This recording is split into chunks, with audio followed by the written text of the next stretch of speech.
थे अर्निंग्स की।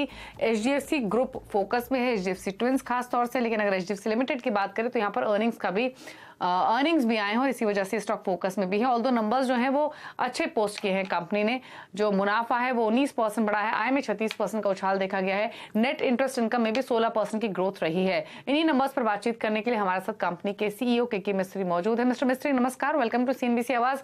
पहली बात तो काफी अच्छी नंबर्स रहे, कंग्रेचुलेशंस इस अच्छी ग्रोथ के लिए। और अब जब रियल एस्टेट में सुस्ती की बातें चल रही हैं तो आगे का आउटलुक क्या दिख रहा है? क्योंकि पहले भी जब आपसे बातचीत हुई आपने कंसिस्टेंटली मेंटेन किया है कि हाउसिंग डिमांड इंटैक्ट है और एक ये सेगमेंट है जो कि अच्छा परफॉर्म कर रहा है, बट अब आगे जो ये सुस्ती की बात चल रही है इसको लेकर क्या व्यू है?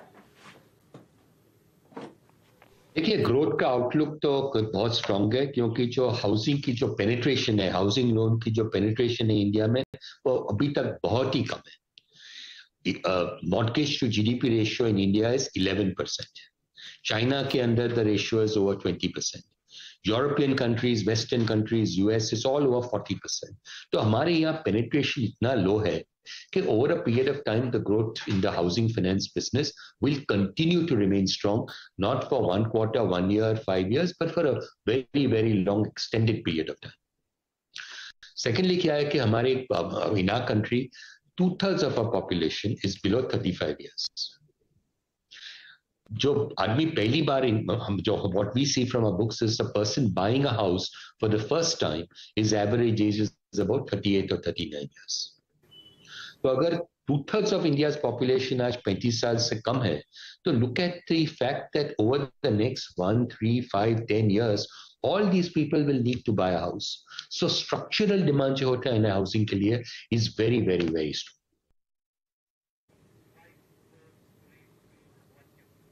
अच्छा, इसके अलावा मिस्टर मिस्त्री, अगर हम कॉस्ट ऑफ फंड्स को देखें तो यहाँ पर लगातार जो लागत है वो बढ़ रही है। इसका सीधा इम्पैक्ट हम नेट इंटरेस्ट मार्जिन्स पर देखते हैं। तो आगे जाते हुए cost of funds versus margins क्या इम्पैक्ट देख रहे हैं? अगर आप देखें तो मेरे हिसाब से जो रेट हाइक्स जो हो रही थी इतने महीनों से, as I said, I think in the last interview I had with CNBC, कि मेरे हिसाब से that is now we've almost reached the end of the interest rate increase cycle.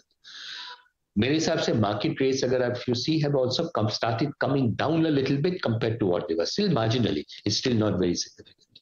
So I don't expect cost of funds to go up any further. If anything, cost of funds, as markets stabilize, expectation of interest rate hikes go away, market rates should fully logically start coming down. So मेरे हिसाब से कोई pressure नहीं होना चाहिए, whether it's on net interest income, whether it's on net interest margin, whether it's on spreads. Historically, our spreads have always been, our margin, net interest margin, has always been between 3.3 and 3.5%. This year, 2023 year में, our net interest margin was 3.6%. So 0.1% more than what the normal number is. So net interest margin is strong. And my sense is net interest margin, spreads, net interest income will continue to remain strong.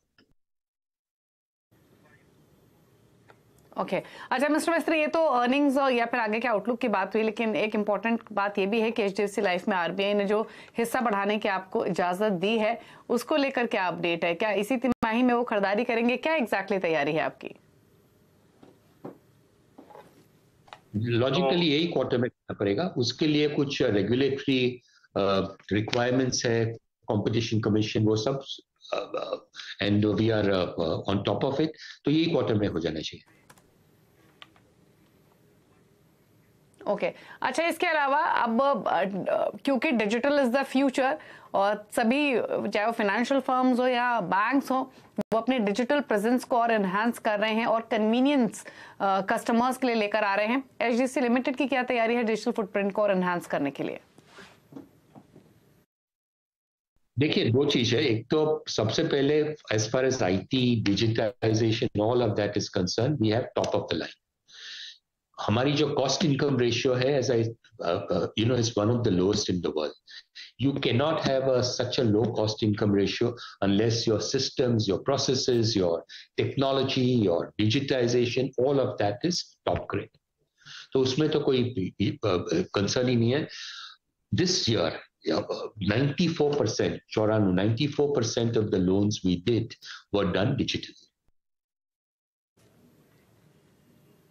Okay चलिए, शुक्रिया mister मिस्त्री आने के लिए show में, earnings पर बातचीत करने के लिए. गुड लक आपको आने वाले क्वार्टर्स के लिए. तो ये तो बात हुई अर्निंग्स की, जहां पर ग्रोथ कंपनी ने अच्छी पोस्ट की है. हाउसिंग डिमांड अभी भी काफी स्ट्रांग दिख रही है कंपनी आगे जाते हुए भी.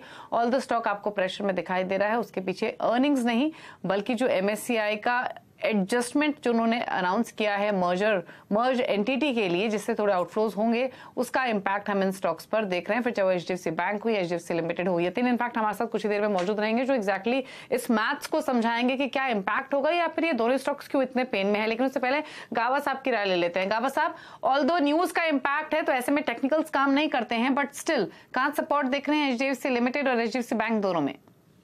HDFC मुझे ठीक ही नजर आता है. हाँ, शॉर्ट टर्म में थोड़ी वीकनेस है, पॉसिबल है कि लो लेवल देखे because of the news flow. लेकिन मुझे लगता है बाय करने की जगह 2760 या फिर लो लेवल देखे करीब 2600 के आसपास, वहां पर स्ट्रेंथ है मेरे ख्याल से. वहां पर पॉसिबल अगर आता है तो एक अप्पू मिल सकता है. ओके चलिए, इस बीच फेडरल बैंक को आपकी स्क्रीन पर लेकर आते हैं.